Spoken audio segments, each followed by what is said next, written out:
ماہ رمضان ماہ غفران۔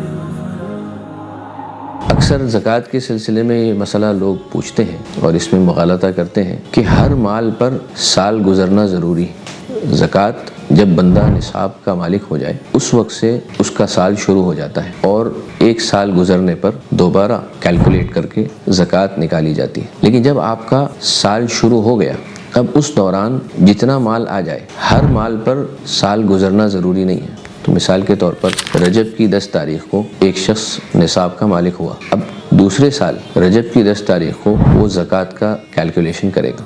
ممکن ہے کہ رجب سے پہلے 1 مہینہ پہلے یا 2 مہینہ پہلے اس کے پاس خطیر رقم آئی ہے تو وہ ان رقموں کا بھی زکوٰۃ کے حساب میں کیلکولیشن کرے گا اور اس پر بھی زکوٰۃ آئے گی، اس لیے کہ اس کا نصاب اور اس کا سال جو ہے وہ جاری ہے، لہذا ہر مال پر سال گزرنا ضروری نہیں ہے۔ ہاں اس کٹ آف ڈیٹ جو کیلکولیشن ڈیٹ ہے اس کے بعد جو مال آئے گا وہ زکوٰۃ کے کیلکولیشن میں نہیں آئے گا۔ اللہ عالم۔